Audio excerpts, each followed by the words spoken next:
समाजशास्त्र में रुचि रखने वाले सभी लोगों का इस वीडियो में स्वागत है। समाजशास्त्र के विद्यार्थी के रूप में या सामाजिक प्राणी होने के नाते ये जानना बहुत आवश्यक है कि समाजशास्त्र क्या है और इसको विभिन्न विद्वानों ने किस प्रकार से परिभाषित किया है। तो समाजशास्त्र को समझने से पहले हमको इसके शाब्दिक रूप को समझना होगा कि समाजशास्त्र का जो शाब्दिक अर्थ है वो क्या है। कि समाजशास्त्र जो है सोशियोलॉजी, ये दो शब्दों से मिलकर बना हुआ है। लैटिन शब्द एक है सोसाइटस,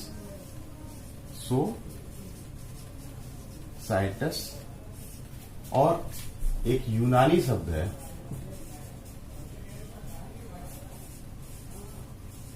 लोगस।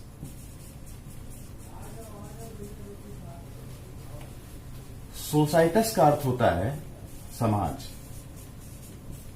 और लोगस का अर्थ होता है अध्ययन। तो ये जो शाब्दिक अर्थ इसका वो ये कि सोशलॉजी या समाजशास्त्र जो है वो समाज का अध्ययन है।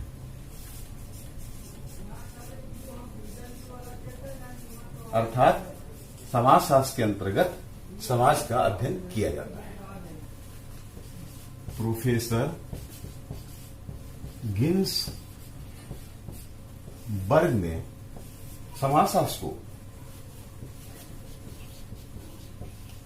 समाजशास्त्र को समाज अथवा मानवीय अंतःक्रियाओं एवं सामाजिक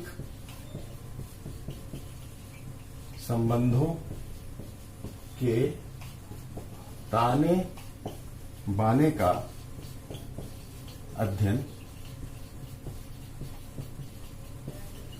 बताया है। प्रोफेसर गिन्सबर्ग का कहना था कि समाजशास्त्र जो है वो क्या है, समाज या फिर जो इसके अंदर जो मनुष्य रहते हैं और आपस में परस्पर वो दूसरों से अंतःक्रिया करते हैं या जो सामाजिक संबंध होते हैं उनका जो ताना बाना है उसका अध्ययन समाजशास्त्र के अंतर्गत किया जाता है। दूसरे शब्दों में हम ये कह सकते हैं कि समाजशास्त्र के अंतर्गत समाज या समाज में रहने वाले मनुष्यों के अंतःक्रियाओं, उनके आपसी संबंधों और विभिन्न प्रकार की प्रक्रियाओं का अध्ययन किया जाता है जिसके द्वारा मानवीय गतिविधियां संचालित होती हैं। तो इस प्रकार से समाजशास्त्र जो है वो समाज का अध्ययन है। महान यूनानी दार्शनिक अरस्तु ने मनुष्य को एक सामाजिक प्राणी बताया। मनुष्य अपने स्वभाव और अपनी आवश्यकताओं के कारण समाज में रहने के लिए प्रेरित होता है।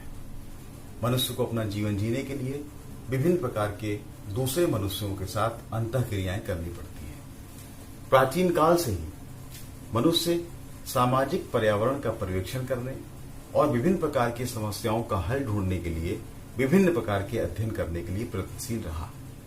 प्रारंभिक चरणों में मनुष्य ने समाज का नहीं बल्कि समाज के विभिन्न पहलुओं का अलग अलग अध्ययन किया और इसी से अलग अलग सामाजिक विज्ञानों का जन्म हुआ, जैसे इतिहास, अर्थशास्त्र, राजनीति शास्त्र आदि आदि। लेकिन ये सभी सामाजिक विज्ञान मनुष्य के समग्र अध्ययन को नहीं करते थे बल्कि इनके द्वारा मनुष्य के किसी विशिष्ट आचरण का ही अध्ययन किया जाता था। ये अध्ययन एकांकी थे और मनुष्य के समग्र अध्ययन करने के लिए एक शास्त्र की आवश्यकता हुई और समाजशास्त्र ने जन्म लिया। अब हम लोग देखेंगे कि विभिन्न विद्वानों ने समाजशास्त्र को किस प्रकार से परिभाषित किया। कुछ महत्वपूर्ण परिभाषाएं आपके सामने हैं। J.F. क्यूबर के अनुसार समाजशास्त्र मानवीय संबंधों के बारे में वैज्ञानिक ज्ञान पुंज है। यंग एवं मैक के अनुसार समाजशास्त्र सामाजिक जीवन की संरचना का वैज्ञानिक अध्ययन है। L.F. वार्ड के अनुसार समाजशास्त्र सामाजिक घटना, वस्तु अथवा समाज का विज्ञान है। L.T. हाबहाउस के अनुसार समाजशास्त्र की विषय वस्तु मानवीय मस्तिष्कों की अंतःक्रिया है। गिन्सबर्ग के अनुसार समाजशास्त्र मानवीय अंतःक्रियाओं एवं अंतः संबंधों, उनकी दशाओं एवं परिणामों का अध्ययन है। Johnson H.M. के अनुसार समाजशास्त्र वह विज्ञान है जो सामाजिक समूहों उनके आंतरिक रूपों अथवा संगठन की विधियों, उन प्रक्रियाओं का जो संगठन के इन रूपों एवं समूहों के मध्य संबंधों को स्थिर या परिवर्तित करती है, वर्णन करता है। वानवीज के अनुसार समाजशास्त्र एक विशिष्ट सामाजिक विज्ञान है जो मनुष्यों के परस्पर व्यवहार, सामाजिक मेलजोल की प्रक्रियाओं, मेल मिलाप एवं पृथक को अध्ययन का केंद्र मानता है। HP फेयरचाइल्ड के अनुसार समाजशास्त्र मनुष्यों और मानवीय पर्यावरण के मध्य संबंधों का अध्ययन है। WF ऑगबर्न के अनुसार समाजशास्त्र समाज संबंधी ज्ञान का समुच्चय है। इसमें समाज को उचितर बनाने के ढंगों का वर्णन होता है। यह सामाजिक नीतिशास्त्र, सामाजिक दर्शन शास्त्र है, परंतु इसे सामान्यतः समाज का विज्ञान कहा जाता है। टॉनी के अनुसार सामान्य समाज विज्ञान मनुष्यों के इकट्ठा रहने का सिद्धांत है। लुडबर्ग के अनुसार समाजशास्त्र वैज्ञानिक विधि द्वारा प्राप्त मानव के सामाजिक व्यवहारों से संबंधित सामान्यीकरण का अध्ययन है। गिलिन के अनुसार विस्तृत अर्थ में समाजशास्त्र जीवित प्राणियों के सामुदायिक जीवन से उत्पन्न अंतःक्रियाओं का अध्ययन है।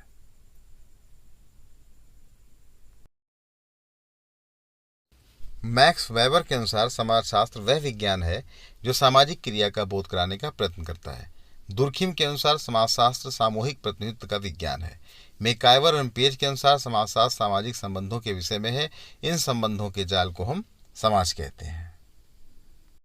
अभी जो परिभाषाएं आपने देखी उसमें मैकाइवर और पेज की परिभाषा जो आपने देखी उसमें उन्होंने कहा है कि समाजशास्त्र सामाजिक संबंधों के विषय में है और इन संबंधों के जाल को समाज कहते हैं। समाज जो है वो संबंधों का एक जाल है। कोई भी व्यक्ति है वो जैसे जन्म लेता है वैसे उसका संबंध उसके माता पिता से होता है। थोड़ा सा और वो बड़ा होता है अपने दोस्तों से मिलता है, फिर और जब बड़ा होता है तो उसका विवाह होता है, फिर उसका संबंध उसके जीवन साथी से होता है, फिर उसके बच्चे होते हैं उनसे संबंध होता है, फिर वो अपने व्यवसाय के लिए जाता है जहां पे वो नौकरी करता है तो उसके संबंध वहां पर होते हैं। तमाम तरह के संगठनों से जुड़ता है, अध्यात्म से जुड़ता है। तो एक व्यक्ति जो है एक ही व्यक्ति के कई प्रकार के संबंध हैं, माता पिता से हैं, दोस्तों से हैं, जीवन साथी से हैं, बच्चों से। तो इन सब संबंधों में बहुत सारी चीजें वो सीखता है। जो स्नेह उसको माता पिता से मिलता है जहां पे उसकी हर इच्छाओं की पूर्ति होती है, वहीं जब वो दोस्तों के संपर्क में जाता है और जब वो खेल कूद करता है तो वहां पर जीतता भी है, हारता भी है, तो नए नए उसके अनुभव उसमें आते हैं। जब उसका विवाह होता है तो उसका संपर्क जीवन साथी से होता है। यहाँ पर फिर उसके बच्चे होते हैं तो यहाँ पर उसके अंदर कर्तव्य की भावना, त्याग की भावना आती है। व्यवसाय और नौकरी करने के लिए जब वो जाता है तो वहां पर नियम, अनुशासन आदि को सीखता है। अध्यात्म में जहां पर उसकी मन स्थिति को संतुष्टि मिलती है जब ऐसे संगठनों में जाता है। तो इसमें इस प्रकार से तरह तरह के अनुभव उसको होते हैं और एक संबंधों का जाल व्यक्ति के अंदर बनता जाता है। तो जो विभिन्न प्रकार की परिभाषाएं विद्वानों ने दी हैं उसके आधार पर जो दृष्टिकोण बनता है उस पर एक निगाह डालते हैं। विभिन्न परिभाषाओं के आधार पर समाजशास्त्रियों के जो दृष्टिकोण है वो इस प्रकार से है। सबसे पहले अगर देखें तो समाजशास्त्र क्या है? समाज का विज्ञान है।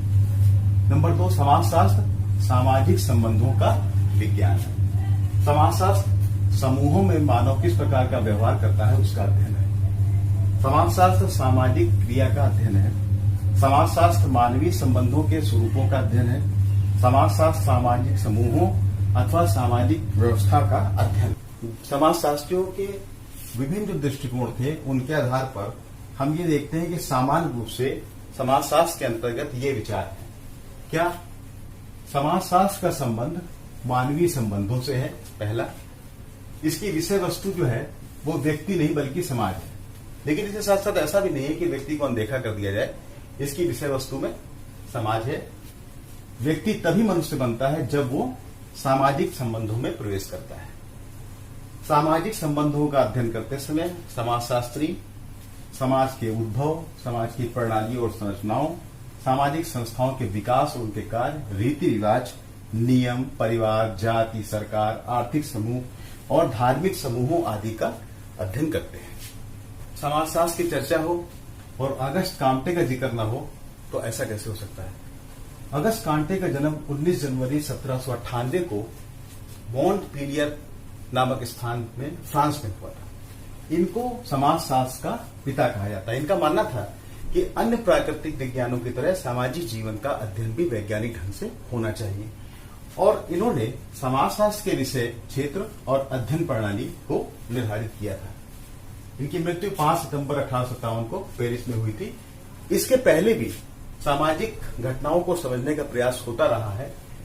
प्लेटो और बाद में उनके शिष्य अरस्तु ने भी सामाजिक जीवन के बारे में सुव्यवस्थित ढंग से सोचने का प्रयास शुरू कर दिया था, लेकिन इन्होंने जो सामाजिक जीवन के बारे में सोचा उसमें कमी यह थी कि इन्होंने समुदाय को राज्य से अलग नहीं किया था। सर थॉमस मूर 1516 ईस्वी में जो इनकी यूटोपिया प्रकाशित हुई थी उसमें इन्होंने एक आदर्श सामाजिक व्यवस्था का चित्रण किया था। कहने का तात्पर्य यह है कि समाज शास्त्र के विकास की यात्रा एक लंबी यात्रा है जो कि बहुत पहले शुरू हो गई थी, लेकिन उसको वैज्ञानिक रूप प्रदान करने का प्रयास अगस्त काम्टे के द्वारा किया गया।